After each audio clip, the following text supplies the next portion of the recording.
Welcome back to That Dad Guy. It is July 24th, 2025. It's a beautiful 28 degrees outside, maybe about 31, 32 with the humidity. And today we're back looking at my father's stamp collection and going through this album. We're drawing closer to the end of it. You can see a bunch of additions that have been added to it. This is his album marked America, not US or Canada. And we've been going through it somewhat alphabetically over a number of months now. And it brings me to the latest country. So what we're going to do is I'm going to talk a little bit about the history of the country, to give you some fun facts. Then I'll show you the few stamps that are in this album from that country and the few stamps that I've been able to collect on my own. And I can say it is a few. It's not going to be a whole lot on showing you stamps from this country as of yet, because I haven't collected a bunch of them. But we're still going to touch on it. So if you're interested in that, make sure you like, you subscribe, you leave positive comments, you share with other people, you put the notification bell on, and then you're not going to miss out on anything. So we're talking about Panama today. And Panama's capital city is Panama City. You know, it's an interesting country because it celebrates two different Independence Days. One from Spain that happened in 1821, we'll get to that, and one from Colombia in 1903. Maybe, though, looking at its history, it should celebrate at least 3 Independence Days. All right, why do we want to say that? Well, all right, let's go back in time. So, as we know, in that area of the world, there were indigenous people. They'd been there for a long time. And in 1538, let's go a little earlier than that. But generally, around the 1530s, 1520s, the Spanish were in looking at things and discovered Panama and put their flag in on it. And from 1538 to 1821, the area that we know as Panama was part of the Viceroyalty of Peru. And as it got closer to 1821, they were thinking, we want to have independence. And of course, a whole bunch of other countries in the area at the same time said, we want independence too. And in 1821, they all broke free from Spain. And so Panama was like, yay, independent. But now we're part of Gran Colombia in 1821 to 1831. And then we're part of New Granada. And then we're a state of Panama in 1855. Then we're part of the Grenadine Confederation from 1858 to 1863. And then from 1863 to 1886, we're part of the United States of Colombia. And then from 1886 to 1903, we're part of the Republic of Colombia. During that time, since they got independence from Spain in 1821, they tried to get their own independence at least 80 times, but never succeeded to become their own nation. Well, in 1903, Big Brother the United States came in and helped Panama become an independent country from Colombia by bringing in some of their warships and leaving some troops there to say, we are going to protect Panama and their independence from maybe Colombia deciding to take them back over again. And then in 1904, with help from the U.S., well, actually, it was the U.S. military corps that built the Panama Canal. It took from 1904 right up until 1914 to get it completely built. And then that was under U.S. control. And the area was under U.S. control.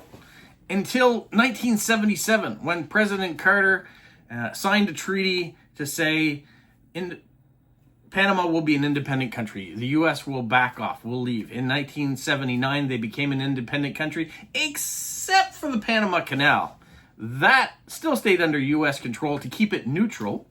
And it wasn't until 1999, until the Panama Canal went right back to being part of Panama and under Panamanian control. So after that, Panama decided, well, the main income that we have coming in is on the Panama Canal. They decided they would double it. So by 2016, the Panama Canal doubled in size, and it was under their control. Now, one thing that did happen between becoming an independent country in 1979 and getting full control by 1999 was they had a dictator. Noriega. He was in there. So in 1989, under the invasion Operation Just Cause, the U.S. invaded Panama, put back democracy by having free votes, got rid of Noriega, helped ease control, kept the Panama Canal neutral, and therefore restoring peace to Panama. Many people were killed during the invasion and the uprising, but Panama is as it now is, probably because of that invasion at the time. All right, that's the history. That's the overview history of Panama and its flight for independence. Like I said, it has 2 Independence Days that it celebrates, from 1821 and 1903. Maybe they should have one from 1979 as well. Who knows? That's not my place. But looking at their history, maybe they should. Well, let's talk about some fun facts of Panama.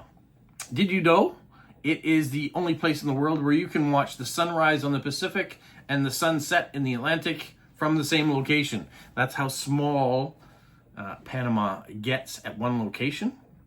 It also has 10,000 species of plants, 12,000 species of orchids, and more bird species than all of the United States and Canada combined. The Panamanian hats that you see, they're actually from Ecuador, so fun fact that a Panama hat isn't from Panama. The first Latin American country to use U.S. currency as its own was Panama. That kind of makes sense. It's also the first place that Coca-Cola was sold outside of the United States was in Panama. So that's kind of a cool fact too. What else? Oh, yes. It's the only capital city in the world that has its own rainforest in it. That was a neat fact. It also has the oldest continually operated railroad in the world, which runs from Panama City to Cologne. The lowest toll paid, this is an interesting fact, the lowest toll paid on the Panama Canal was 36 cents, and it was by a gentleman by the name of Richard Halliburton in 1928 as he swam through the canal. Here's another good canal story.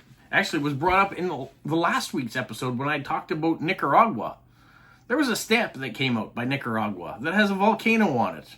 Well, there was a gentleman in Panama that wanted to persuade the United States not to build the canal in Nicaragua, but to build it in Panama instead. So he sent this stamp to all the U.S. senators and said, listen, Panama doesn't have any volcanoes. It is the safer place to build a canal if you want to connect the Atlantic and the Pacific Ocean. And it was enough to sway the senators, and the recommendation was that it would be built in Panama instead. So no volcanoes, safer place to build. As we learned last week, Nicaragua was the land of lakes and volcanoes. This is kind of a cheap but interesting fact. The first ocean-to-ocean flight took place in Panama in 1913 by Robert Fowler. He did a whole bunch of test flights with his plane in California first, but it's a lot easier and quicker to fly coast to coast in Panama than it would be to fly from, say, California to New York State and fly all the way across the U.S. So he did that in 1913. Another interesting fact, Edward Murphy Jr. Anyone know who Edward Murphy Jr. is? Well, have you heard of Murphy's Law? Anything that can go wrong will go wrong. Well, he was born in Panama. Well, the Panama Canal Zone, which was under U.S. territory operation in 1918, but still counts, I guess. Just like presidential hopeful at one point, Senator John McCain, he was also born in the Panama Canal Zone. So had he become president, would it have counted? Because he wasn't technically born in the U.S., but maybe he was born in the U.S. because at the time it was a U.S. territory. That's up for historians, but at this point, it doesn't really matter. It's a moot point. He never became president.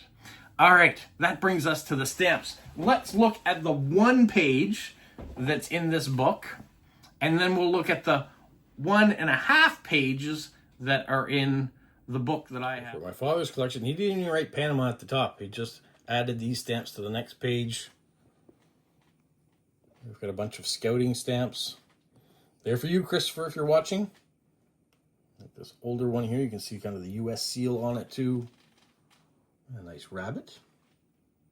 And that's it. That's all that my father had. Now, what have I been able to collect? Here we go in some of the Vario pages. We've even got a duplicate in here from what people have sent over time. Without having a stamp show going on in the summer, I don't have the option of trying to find collections there. So we're going to see what I have right now. And maybe over time it will grow. I really like these ones.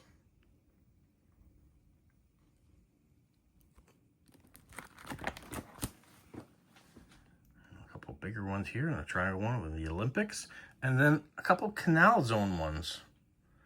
Of course, from when the US were there.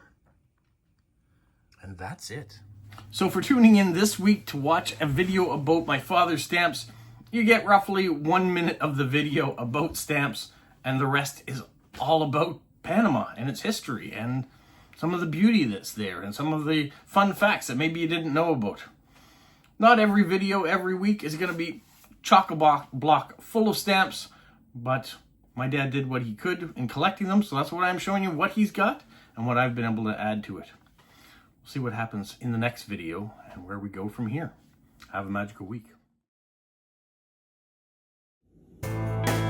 What, Polo? You say like, subscribe, share, and tell all your friends.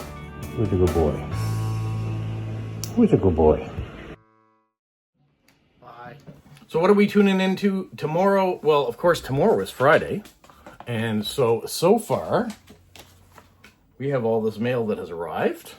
We will see what else comes in, but we will do the mail video tomorrow and see what has come in the mail from post crossing, from direct swaps, from surprises, and maybe, just maybe, we'll even go to a new restaurant with my sister tomorrow. That might be a possibility as well. You'll have to tune in to see.